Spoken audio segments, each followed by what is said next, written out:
So, Assalamualaikum warahmatullahi wabarakatuh. Nama saya Muhammad Nur Rehan bin Muhammad Nur Rizal daripada DPP 3A. So, kami akan membuat satu tajuk dalam agama iaitu diskusi ilmiah yang bertajuk LGBT. So, kat sini saya akan terangkan sebersikit kepada panel-panel dan pertama kali kita ingin mengenalkan para panel-panel kita yang ada. So, boleh perkenalkan diri, nama dan daripada kos apa untuk panel yang pertama.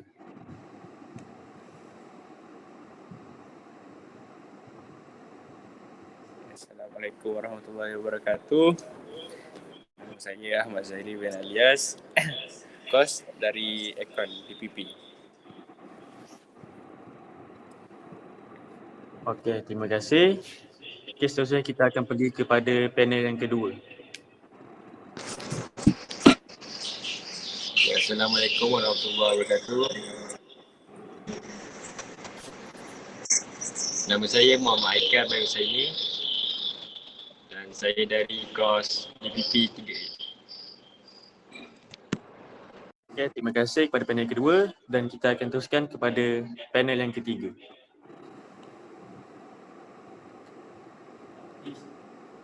Assalamualaikum. Nama saya Muhammad Haikal Izzuddin bin Muhammad Jaafar dari kos DPP SEM 3. Okey, terima kasih dan akhir sekali panel yang keempat. Assalamualaikum warahmatullahi wabarakatuh. Nama saya Muhammad Fakhruddin bin Rosli daripada kos DPP 3A. Okey, terima kasih. So, kita akan pergi lebih mendalam dalam tajuk LGBT ini. So, yang pertama, saya akan tanya kepada panel yang pertama iaitu boleh tak terangkan maksud daripada LGBT? LGBT merujuk kepada akronim lesbian, gay, biseksual dan transseksual. LGBT merupakan singkatan bagi pengenalan diri berdasarkan kepada orientasi seks.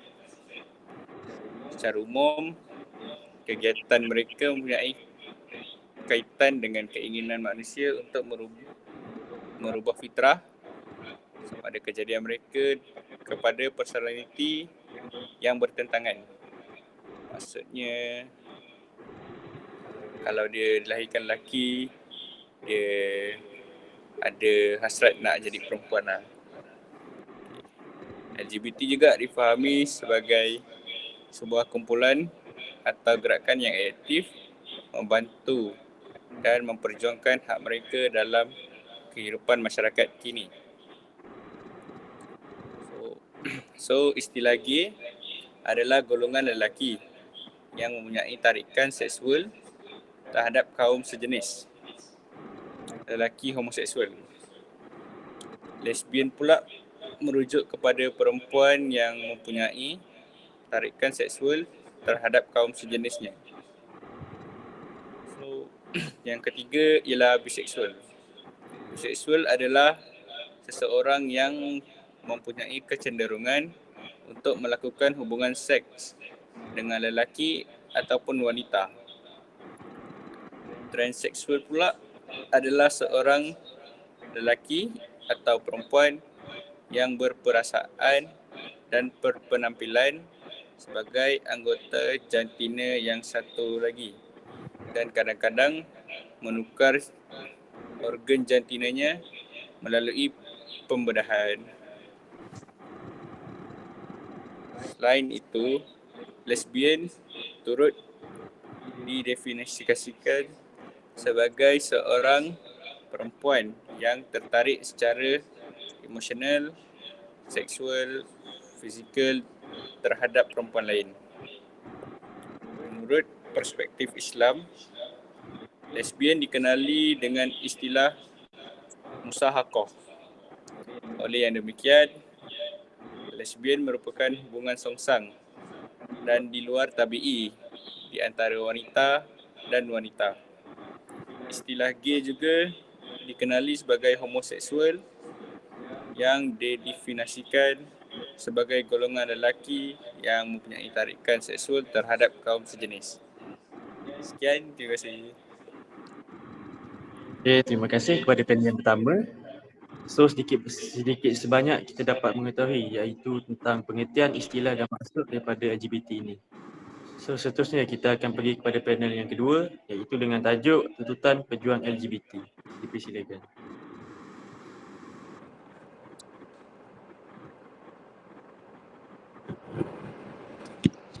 Okay, Assalamualaikum warahmatullahi wabarakatuh. Tuntutan pejuang LGBT. Apakah puak LGBT ini yang dituntut? Dia tujuan untuk dia menubuhkan LGBT ini. Pada dasarnya, persoalan jantina ini menjadi isu kritikal apabila terdapat agenda yang ingin melampaui batas syarak yang dituntut dalam agama. Pejuang LGBT sesama jantina seperti mengusulkan, kita dapat tahu bahawa akta-akta ini telah dibentuk untuk menentang puak-puak LGBT ini daripada meliwat atau meseks songsang luar tabi'i. Dan yang kedua, puak-puak ini ingin mengiktiraf perkahwinan sesama jantina. Selain itu, membenarkan pasangan sesama jantina mengambil anak angkat. Seterusnya, membenarkan mereka berkhidmat dalam tentera. Seperti yang kita tahu, pihak LGBT ini tidak dibenarkan untuk memasuki tentera untuk menjaga keamanan negara. Seterusnya, membenarkan gay menerima darah. Seterusnya pula, hak menukar jantina secara sah mengikut undang-undang. Di negara kita sendiri, menukar jantina itu tidak sah apabila tidak mengikut undang-undang dalam negara. Al-Quran memuliakan manusia sama ada lelaki dan wanita selagi mana mengikut fitrah dan kejadiannya. Allah SWT telah menjadikan kejadian lelaki dan wanita itu berbeza dari pelbagai aspek lahiriah dan batinnya, seperti fizikal, cara pemikiran, kemampuan dan aspek psikologi. Agenda yang didasari dengan akal dan nafsu membuatkan golongan ini tersasar jauh dari ajaran agama Islam yang sebenar dengan memasukkan fahaman dan budaya luar ke dalam kehidupan masyarakat Muslim. Sekian dari saya.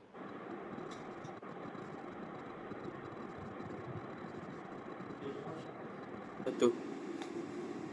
Okay, terima kasih kepada panel yang kedua tentang tuntutan pejuang LGBT. So seterusnya kita akan pergi ke panel yang ketiga iaitu dia akan menceritakan tentang fatwa dan punca-punca mana datangnya LGBT ni. Silakan. Assalamualaikum warahmatullahi wabarakatuh. Bismillahirrahmanirrahim. Hari ini saya akan menerangkan punca kenapa mereka memilih menjadi LGBT. Okey, yang pertama adalah cara pembesaran daripada kalangan keluarga. Sebagai contoh, jika mak ingin mempunyai anak perempuan tetapi mereka mempunyai anak lelaki, mereka akan memakaikan anak lelaki mereka dengan pakaian wanita. Dan itu menyebabkan cara pertumbuhan mereka berbeza berbanding anak lelaki lain. Okey, yang kedua adalah pengaruh rakan sebaya. Jika anda perasan di sekolah menengah kita banyak bergaul tanpa batas. Okey, ini menyebabkan beberapa faktor yang boleh menyebabkan kita ke arah LGBT. Sebagai contoh, jika kawan kita mengajak mengenal orang-orang LGBT atau berteman dengan orang-orang LGBT. Okey. Itu juga boleh menyebabkan kita terjebak menjadi LGBT. Okey, seterusnya adalah punca daripada percintaan. Okey, jika pasangan lelaki itu putus dengan pasangan wanita dan pasangan lelaki itu tidak lagi mempercayai wanita, itu boleh menyebabkan dia tidak lagi menyukai wanita dan akan menyukai sesama jantina. Okey, itu adalah antara punca yang saya dapat kongsikan pada hari ini. Okey, seterusnya saya akan menerangkan tentang fatwa berkaitan LGBT.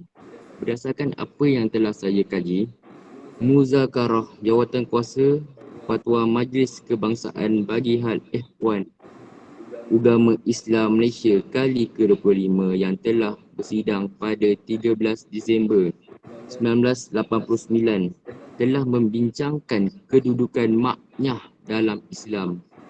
Majlis Raja-Raja dalam mesyuarat kali ke-126 pada 24 Februari 1983 telah mempersetujui fatwa yang dikeluarkan oleh Jawatankuasa Fatwa seperti berikut. Yang pertama, pertukaran jantina dari lelaki kepada perempuan atau sebaliknya melalui pembedaan adalah haram di sisi syarak. Kedua, seseorang yang dilahirkan husnah muskil iaitu manusia yang dilahirkan mempunyai dua alat kemaluan, lelaki dan perempuan, diharuskan pembedahan tujuannya bagi mengekalkan salah satu alat jantina yang benar-benar berfungsi supaya dapat digunakan mengikut keadaan yang sesuai. Itu saja daripada saya. Okay, terima kasih kepada panel yang ketiga. Seterusnya kita akan pergi kepada keburukan ataupun hukum-hukum dalam LGBT. Silakan kepada panel yang keempat. Okay, Assalamualaikum warahmatullahi wabarakatuh. Antara kesan-kesan ataupun keburukan-keburukan LGBT dalam kalangan masyarakat ialah yang pertama adalah ancaman terhadap keamanan dan keharmonian beragama. Seperti mana kita tahu, kesan LGBT dalam kalangan rakyat dari segi agama adalah ancaman terhadap keamanan dan keharmonian beragama di Malaysia. Manusia berhadapan dengan krisis yang amat besar dan juga kritikal di dalam kehidupan mereka apabila golongan LGBT dalam kalangan mereka semakin berleluasa. Selain itu, kumpulan LGBT yang semakin meningkat dalam kalangan masyarakat dapat memesongkan agama mereka tersendiri kerana tiada agama yang menyokong golongan manusia daripada LGBT. Termasuklah agama Islam yang melarang pengaruhnya untuk mendekati daripada perbuatan dosa seperti LGBT. Keamanan dan keharmonian agama juga tercemar apabila golongan LGBT ini melanggar segala yang diperintahkan oleh sarana agama. Sebagai contohnya, manusia tidak boleh menukar jantina mereka yang tersendiri. Akan tetapi, golongan LGBT ini ada yang menukar jantina mereka untuk mengubah penampilannya.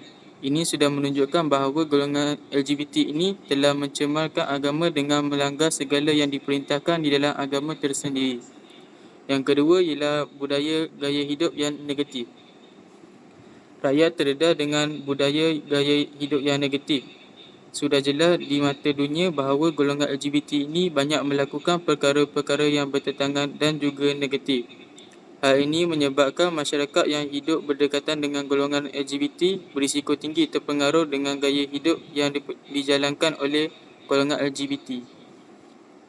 Golongan remaja juga mudah terpengaruh akan mudah untuk mengikuti perkara yang negatif kerana kecenderungan sifat ingin tahu yang tinggi di dalam diri setiap remaja.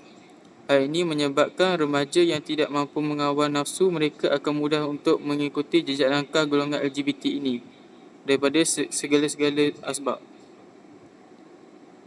Golongan LGBT juga tidak berasa segan untuk melakukan perkara yang negatif kerana mereka sudah selesa dengan kehidupan yang mereka lalui. Okey, yang ketiga adalah menyumbang masalah dari aspek kesihatan. Kementerian Kesihatan Malaysia telah menunjukkan bahawa 50% daripada kes bahawa HIV yang direkodkan pada tahun 2018 adalah berpunca daripada aktiviti homoseksual dan juga bioseksual. Kadar kes ini meningkat dalam kalangan golongan LGBT ini semakin mendadak, naik setiap tahun daripada 63 kes pada tahun 2000 kepada 3,293 kes atau pada kadar 10% bagi setiap 100,000 penduduk pada tahun 2018. Tidak mustahil untuk kes ini meningkat dari tahun Ketahui sekiranya golongan LGBT ini semakin mendapat tempat di Malaysia. Masalah kesihatan seperti HIV ini berlaku dalam golongan LGBT adalah kerana gaya hidup songsang dan juga tabiat seksual di luar tabii yang semakin berleluasa di Malaysia. Oleh hal demikian, golongan LGBT ini tidak seharusnya dibiarkan begitu sahaja kerana akan mendatangkan pelbagai lagi kemudaratan dan masalah kepada negara. Yang keempat adalah meruntuhkan asas tamadun dan institusi kekeluargaan. Pemikiran golongan LGBT ini boleh meruntuhkan asas tamadun dan budaya negara kerana LGBT dapat mengancam sistem kekeluargaan melalui fitrah kejadian manusia. Terdapat juga golongan LGBT yang mendirikan rumah tangga tanpa perkahwinan yang sah dan menghasilkan anak melalui cara yang salah. Oleh hal demikian, anak yang dilahirkan kemungkinan mempunyai dua orang ibu ataupun dua orang ayah.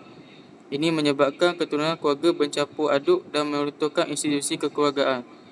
Sekiranya fenomena ini tidak ditangani dengan segera, maka dikhawatiri tidak akan ada generasi zuriat yang datang daripada perkahwinan yang sah. Maka tersekatlah perkembangan agama kehidupan manusia yang bahagia dan penuh tamadun.